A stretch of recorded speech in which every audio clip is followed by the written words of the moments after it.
Hey, what's up there, YouTube? Friends, family, acquaintances, anybody who may be coming to my channel for the first time. Howdy do. How's everybody doing? You know, every time I get in front of the camera, it's a weird feeling, and it becomes even stranger over time. You'd think it would become more, I'd become more accustomed to it, but at any rate, I'm coming at you from the bus, of course, in the Carpo corner, kicking back, for what it's worth. I wanted to make a video talking about, I guess, my last, just some of the interesting experiences I've had over the last week. You know, I always try to stick to a subject, and I do have a video I want to make about a couple specific subjects, but I haven't made one in a few days, and I thought, you know, well, I should ease into it. So I call it maybe a Carpo rant or ramble, but a couple points I want to make. I've had some interesting synchronicities happen lately, to the point where it's kind of, you know, I don't know. I absolutely love mysteries of life, and even in my rational thinking, I haven't discounted any of the strange mystical experiences I've had in my life. So the more that I learn about life, I am able to I just say that science and technology and innovation, discovery, a lot of these things tend to negate many of the things that we used to have superstitions about. You know, we think, well, ghosts, for example, or the mysteries surrounding the human body. In other words, we discover more and more components as to how things work, and then we say, okay, well, it's not so mysterious after all.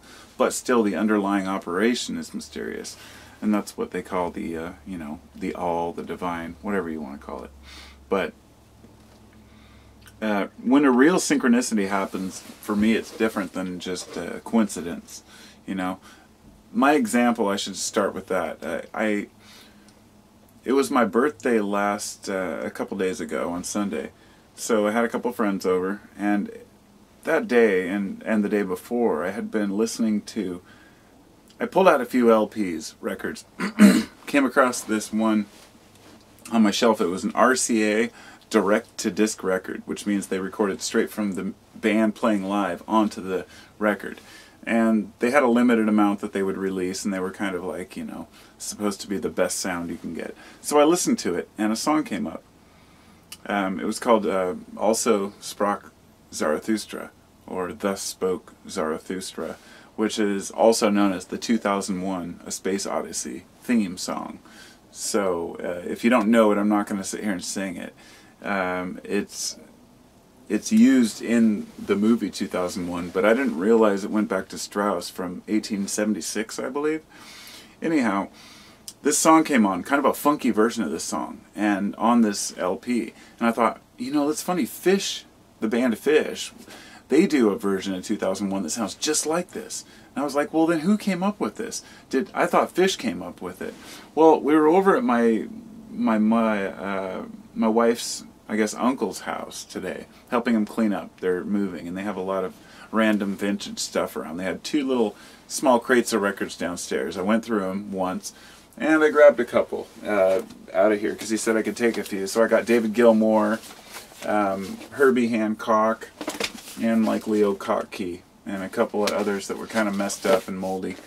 And afterwards, I was helping my wife like clean out jars and move stuff, and a little while later I said, well, before we go, I should go back and take one more look.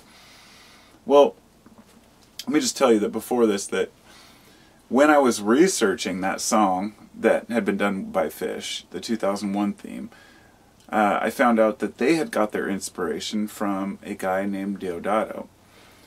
And I looked up his version of it from 1973, and it was just epic. It's this funky-ass version of Space Odyssey song.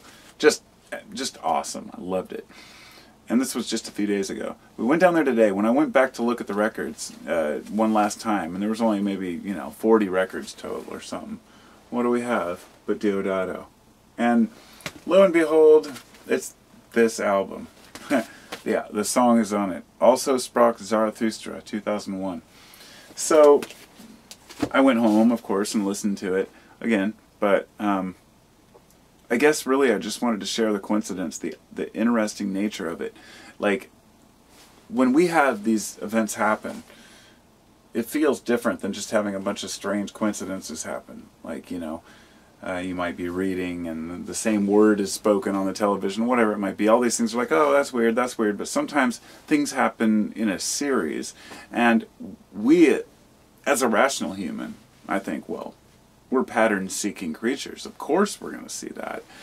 But that doesn't do justice to what the actual experience is of synchronicity and a type of déjà vu, like, I don't know.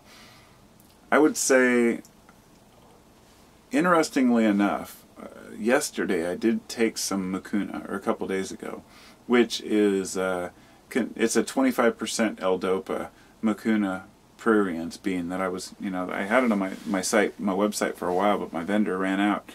And I still have some left over, so I took some. And I had a couple of interesting déjà vu experiences that day, because your brain processes déjà vu through your dopamine, well, it's dopamine related, I'll just say that.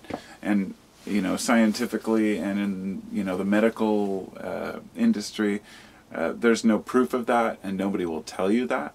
But it's been studied enough for me to know that there's a correlation between dopamine, or at least L-Dopa, and déjà vu experiences.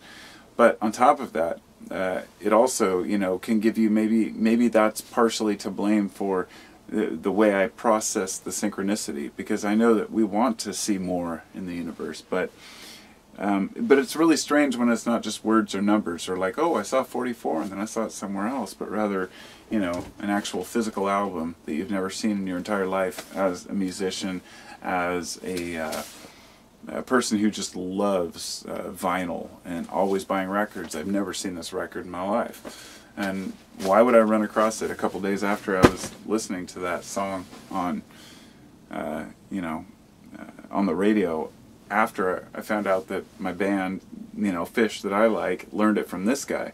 Well, it goes deeper than that. And I wanted to make a video about that, but I thought, I'll make that separate and just make a rambling video here and talk. But maybe I should just make it now. I didn't bring my notes, so I guess I can't. I have my phone plugged in there, but I'll just give you the rundown. The song, Thus Spoke Zarathustra, was a song that was written by, I believe, Strauss in 1876. It was a musical response to a book that was written. So it was a song that was written in response to a book, which had been written previously by Friedrich Nietzsche. And you may know Nietzsche as the man who said God is dead.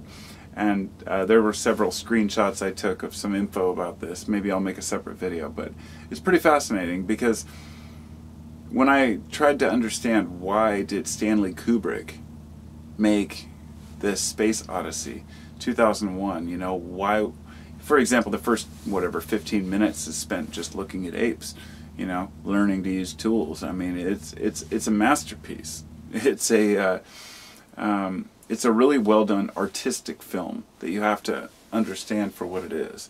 It's not just eye candy for entertainment. It has meaning, and it goes even deeper. Kubrick is genius, but I won't even get into that. It's pretty amazing stuff. I mean, I give a lot of respect to musicians who come up with really creative music. Like, for example, I've been watching this show. It's called the 90s on Netflix, and I remember I watched the 80s one, and I used to think, oh, we're 80s kids, and I'm always talking about the 80s 8-bit age whenever we're talking about, you know, what generation we grew up in. But after starting to watch the 90s, I realized, well, in 1990 I was 15 years old. That was when I really came into my teen years and really started to understand myself. So I would say the 80s were my childhood years, but the 90s were my kid years, my youth years, and, you know, all the way up to, 2000, that whole period. It's easy to kind of dismiss it, but we had some pretty crazy experiences back then. Being Generation X, you know, all the crazy shit that we dealt with. And there was a point to that. Because I brought it up because I was going to talk about that something that I heard on that show. But anyhow, growing up in the digital age was the main thing that I gleaned from it. And you know, it's true. When I was a kid, it was, you know, in '95, you know, when Windows 95 came out, for example, it was like the newest thing. And of course Microsoft wanted to dominate the market, so they put their own browser on there and they wanted to run everybody else out of town. And of course that's just how business works. But it was also the first time that we had an organized system that had an incorporated browser where you could actually search the internet. Then Windows 98 comes out, and then 2000. It was about 98 when I really got into, you know, got my first computer and was able to actually start using it. Getting on the internet was an amazing experience, changed everything. And it's been a revelation ever since. Every time I get on my phone, it still blows my mind that we can still sit there and communicate. The fact that I'm making a video right now, I'm using a camera, a regular camera. It's actually just a point and shoot, like it's a Panasonic Lumix G3 mirrorless 4/3 camera. So it's small, it's not a big camera, it's not a professional camera by any means, but the quality that it can provide is so amazing. And then to be able to upload it onto the internet within seconds. And the truth is, in America, our speeds are like 10 times slower than other countries and cost 10 times fucking more. It's ridiculous.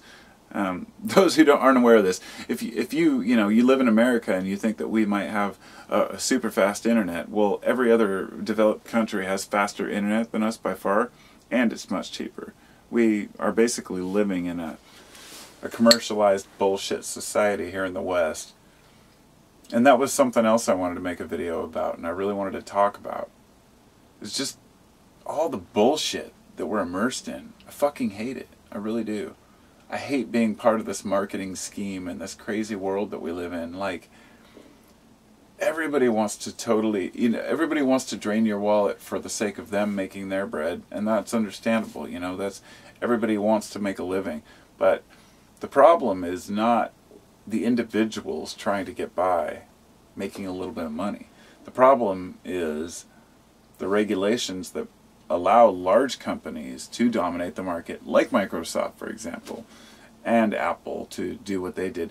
In fact, I've always been kind of anti-Apple, not anti, but I'm like, you know, for them, the computer world, their entire existence has been about creating something that looks fancy and is artsy, but not something that's worth, for the functionality, you know, the price that you're paying, in my opinion.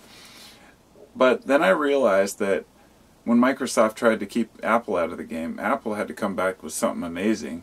And their whole idea of building it around creativity and art, I think that that's something that's pretty, you know, it was they were forced into a niche market. And because the major, you know, competitors were just running them out. So they had to come up with saying, well, ours are better and we're fancier. And, you know, when you start to understand things on a different level, you realize that not everybody is out to screw people over, but rather, you know, some people just have to survive and stay above water. You know, Apple almost collapsed back in the 90s, and then, you know, or they were going downhill.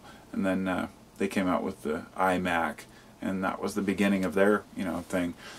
It seems that every time a company is doing well or any industry is doing well, the people get really suspicious and they tend to just say, oh, screw it, not them, I'll buy from the small guy.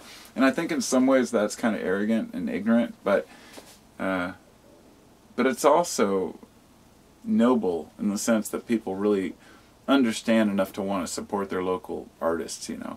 Like paying a little bit more for something because you know it's quality, but also because you know that the person who's selling it is a noble person and has your interests at heart and cares about their product. It's that simple, really, is to care about what you're selling, you know. I mean, personally, as a kratom vendor, I've always cared about the product I sell. The issue for me hasn't been getting quality product, but rather processors to allow me to deal, you know, to actually sell the product. And That's frustrating for me, being a merchant in a world where the pharmaceutical companies can run circles around us by selling all their wares and their pills, and sure, they go through regulatory hoops, but the people are the guinea pigs for most of the pharmaceuticals as well as medical devices. The testing is very weak. They don't pull anything off the market until it's been proven to be damaging to somebody, you know. And that's one of those subjects I love to talk about, but I just don't mention as often anymore, you know. Probably because I'm working on that book still. I haven't jumped back into it because I'm a phase man. I go through phases, be into one thing and then another thing, and I try to kind of reach out and lasso in my motivation into whatever I'm into. I'm still learning to control it. I think in another, hopefully 10 years or so, I'll be in full control of like my motivation and being able to make things happen the way I want it to. But right now it's like my passions kind of pull me around, and that's okay. It's okay. I'm being human, right? Kind of like vaping, for example. Some people just find it appalling. Like, how could you vape? You know, like even basically people who use any addictive, like a crutch or whatnot. Some people are very judgmental about that. And I guess that just came to mind because I don't usually vape on camera, but also because I was just talking to a friend of mine who was saying, somebody he knows, they were arguing about nicotine, and my buddy said that somebody was telling him that nicotine was going to kill him and that it was going to kill his heart, and he vapes like I do. And the other person was somebody who could just quit smoking a while back, you know, and so it's natural that when you have done something in your life, you want to tell everybody, find any excuse to say this is going to kill you and this is going to hurt you and you need to quit and you need to do this. And it's this judgmental bullshit that many of us live through, and where other people around us want to tell us how we should live our lives because it works for them, but not understanding the underlying reasons or more complicated why we do things. I mean, you and I all know, you know, any of you out there who are smokers or vapors know that it's more than just, it's not just nicotine. Nicotine really is meaningless. I mean, you could vape without nicotine, but it's a small part of it. It's a stimulant, nootropic, could be neuroregenerative for some of the things I've read, but I'm not going to defend nicotine. But rather, I'm talking about addiction itself, or compulsion, or the idea of how all of us are kind of trapped in some kind of a reality to cope with the world around us, and maybe insecurity, you might call it a glass nipple, plastic nipple, but I've come to terms with that. Understanding a little bit of psychology, I think, is crucial. You know, I'm not going to say that Sigmund Freud had it all figured out with his whole "tell me about your mother" and talking about how all of your dreams are based on some sort of issue you have in your life. I think he had many issues, so he was projecting his own insecurities onto the world. But he was right in many ways too, and that's the reason he endured. You know, the idea that we can learn a lot about ourselves by our addictions, but also how we judge others on their addictions. You know, I know people who drink too much and people who have been heroin addicts, and I am very cautious about what I tell people, you know, how to live your life. If I think they're going to die soon, of course I'll say something if they're a friend, but, you know, I don't know where they're coming from until, you know, I should say I may know where they're coming from, but I would never dare tell somebody to do something a certain way merely because it worked for me or because I've seen it work for others. It's like people want a really simple answer to everything. And, you know, it can be frustrating. It's like living in a world of suckers, you know. I know that's not true, and I know most people are fairly intelligent. I know most people are, I should say, intelligence is hard to define, but I think most people are aware enough to understand the complexities and the depths of life, their own mortality. They're not as ignorant as we'd like to think each other are. Everybody has this kind of idea that they know better, but really, we in the West, for example, we thought we had it figured out. as a society, you know. Oh, capitalism is the way, you know, and yearn for greater and more and more and more. And it brought us so many great things, but at the same time so much pain. And then now all of a sudden there's a whole movement of, you know, Trustafarians trying to move back out into the country and get away from it all, and how saying everybody needs to just kind of live off the land and do their own thing, or, you know, not be so materialistic. But, you know, this might be a person who's got millions in a trust account. You know, it's really, or either that or they don't have kids to feed and they want to travel for a while. But eventually these same people will settle down. You know, if you think today that you're just going to travel your whole life, you're delusional. You might be able to do that if that's your thing, but that's not something everyone can do. We're not nomadic peoples as a whole. So finding a place where you can settle down is kind of hard. Having a school bus like this is like badass for me. I mean, we have our house in front of the school bus, but like I told my wife when I came out, I'm like, I'm going to go make a video in the second bus, or the second house. I was like, I'm not going to call it a bus anymore because it's our home now. You know, it's a place where we hang out and live. And I'm really grateful to have it, while some people are just, for example, watching a show today, a Vox episode about borders, about Colombia, and how they're letting in like thousands of people from Venezuela every day. There's just a line at the border, but they're letting them in. And then they were interviewing the people near the border who were letting families of 2 to 4 into their house to live with them for free, because at a time when Colombia was suffering, they all fled to Venezuela, and Venezuelans took them in. And just how amazing that was to me, to see that community, that communal feeling, that connection between 2 different cultures, but that were originally the same culture. Originally, all of that whole area was Gran Colombia, which was one big state, but it separated into like Venezuela and Colombia and another. And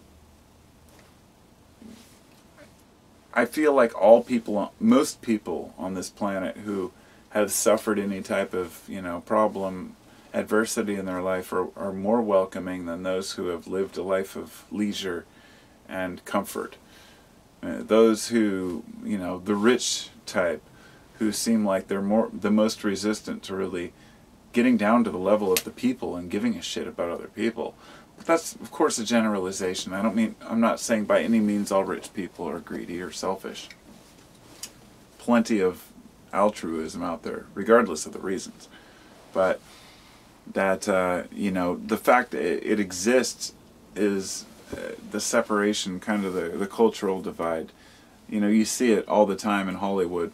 And I hate to say it because so many people hate Hollywood. They're like, oh, they paint this big picture of, you know, the world a certain way. And it's like, the truth is, they paint a picture of the reflection of the world the way people see it. And that's why people go to movies. That's why people watch movies. You know how many times I've heard people say, oh, look, they made this movie because they knew this conspiracy was going to happen. I'm like, no, they made the movie about the conspiracy because they read about it and it's something people are interested in and they wanted to talk about it. The reason why you're seeing the Illuminati in movies is not because they're trying to warn you or, you know, warm you up to the New World Order, but rather because you will watch it. And it's that simple. It's marketing. I mean, people have to figure this out, but they'll do it on their own time. I guess for me, I don't believe people are intelligent enough to create a New World Order that could actually dominate the planet. There's just too much unrest, too much uncertainty. And one catastrophe could just throw a crimp through everything, which has through history. All kinds of things have happened which have, you know, people can't be as easily herded like cattle as you may think they can. So, now I actually have this bag of weed here. I posted something about this earlier. I picked this up. It's a ½ ounce of quality cannabis. We got it for $22.50 at the store here, and I posted a little thing about how amazing it is that, you know, we've reduced crime, we're helping with our state's tax revenue, and all these positive factors by legalizing weed. But this bag of weed kind of says it all. And then that's a little bit of what was it, that Larry OG, and then here we have a gram of Bubba Kush extract for $15. A little more than I would want to spend, but it is what it is. Pardon me, but, you know, no offense, I need to take a toke here.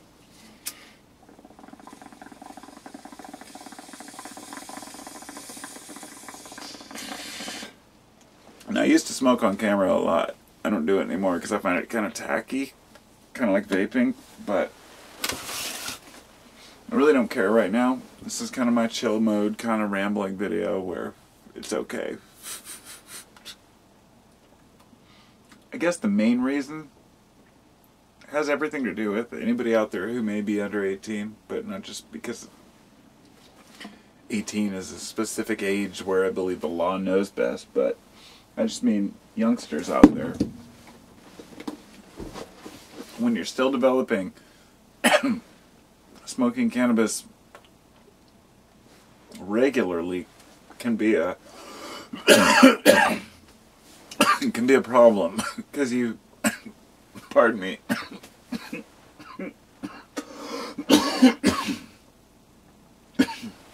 edit that out. Edit that out. When you're young, you don't know any better, and you don't know your body and your mind well enough.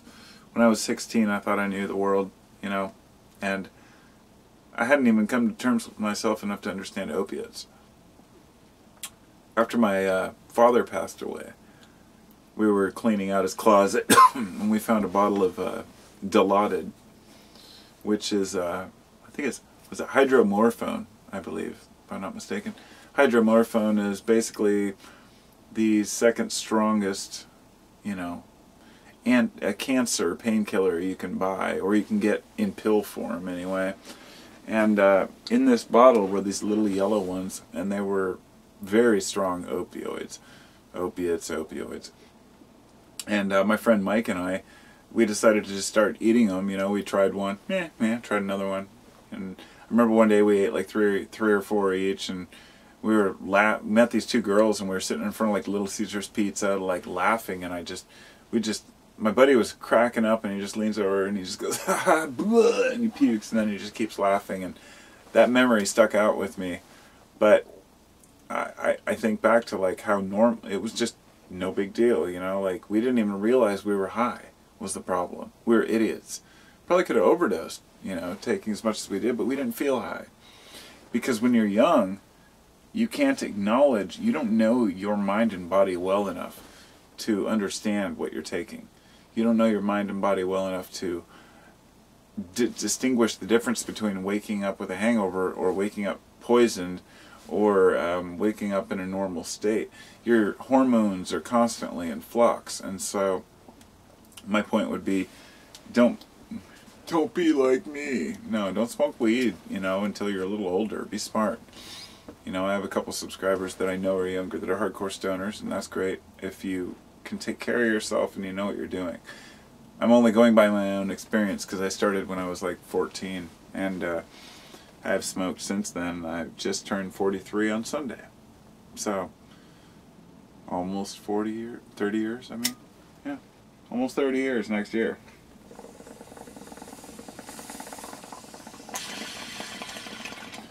Have I ever quit?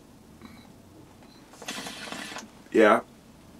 I had to go on probation, and I refused to quit for probation, but then eventually my PO talked me into it. My probation officer said, please, I don't want to send you to jail. Just quit, and I'll let you off probation if you can just finish this 5-month program as outpatient. So I went through it, did it, passed, and quit weed for like 5 months, and then I think I got an extension on it or something because I refused to comply, but that was in like 2001. Got that taken care of, was off probation, then I got busted, pulled over with a friend, had some weed, forgot I had mushrooms, got busted with mushrooms, and then went through the whole thing again, except this time I had to go to just a simple single class, I believe. There wasn't nothing much to it, but I quit for 2 years for probation because I still had to take drug tests. Call in every day to see if my color came up to go in and pee. And in a cup, I actually quit smoking weed for about exactly 2 years until I was off probation. And then the day I was off, I went home and smoked. And, you know, cannabis is something I enjoy. You know, it's not something I'm proud of, or like, yeah, weed. When I was younger, I was really into that. I had the weed tie-dye, and I was always wearing pop pins, and I was, you know, wrote my senior paper about weed. Got a B on it, I think. I was into that, you know, that was my thing, because it was so amazing. And thinking back, it's really hard in retrospect. I'm like, what if I'd focused all that time on something else? What if I was focused on getting a degree or doing something with my life besides just getting high and hanging out with friends? But do I have regrets about it? Not necessarily. I don't look back in retrospect and think this is what I should have done. It's more along the lines of, it is what it is, and I've learned so much from my experiences. Because also, you know, psychedelics in that realm really opened my mind. You know, listening to Jimi Hendrix and taking 3 tabs of heavy-duty acid when I was like 15 was just like, holy shit, mind-blowing. You know, it changed my perspective on life forever. And so, no regrets, but just don't be dumb if you're young, I guess is my point. I'm off rambling. First I start off saying, if you're young, don't do drugs. And I'm like, oh man, I had such great experiences, psychedelics. You know, I've had a complicated life. You know, I don't talk about it all that often because it's like, who wants to hear about my life? But sometimes when I do a rambling video, I tend to kind of just talk about random shit. Like this ring that I'm wearing, was somebody said something about one time. It's a master mason ring that my grandfather had. He was the 32nd degree mason. And like 6 years ago, during my channel, I was really into like occult knowledge and information and symbols. And then I learned kind of it is what you make it, and I kind of let go of it. But every once in a while somebody will come across one of my old videos and they'll be like, oh, I see the Masonic apron in the background or the ring on your finger. And, oh, you must be an Illuminati, Freemason, reptilian, super agent that lives on the fucking flat earth, moon, you know, satellite. It's ridiculous what people believe. But I was there. I was suspicious about everything too. You know, I got into the conspiracy phase in '98 when I read a book called Behold a Pale Horse by William Cooper.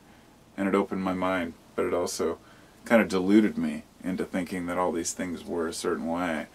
And I learned my lesson in the long run. You know, you don't there are many conspiracies out there, but trying to prove that aliens were in Area 51 or JFK got shot by the government, they're not going to go anywhere. So those kind of things you just got to let go of. I think it's just to open people's minds to the possibility that they've been lied to for a long time, which is true too. True. Your government's been lying to you no matter where you live from the time you were born. You know, when people talk about how 1984 is coming, George Orwell's 1984, which if you haven't read it or watched it, please do. You know, I was talking to my friend the other day, I'm like, tell me you've seen Animal Farm or read it, you know, to understand the implications of, you know, classism and through history. I feel like we owe it to our ancestors that suffered under tyranny to stand up to it now, which means speaking up against oppression. You don't have to go out and fight in the streets or wield pitchforks. You just have to be able to stand up and say, I'm not going to take bullshit from a government that I don't support. But it doesn't mean that you have to hate the entirety of your government. It's one of the things the reasons I don't talk about politics as often, because people seem to be left or right, and they don't want to sit in the middle and say, okay, we have to balance everything out and understand. In other words, can't collapse the whole government, but you can't continue to operate it the way it is. So what do? What's the happy medium? Finding different ways. And something I came up with yesterday, which keeps recurring in my mind, is that do not complain about anything in society if you don't have a better option for it. And so many people you'd think would be able to say,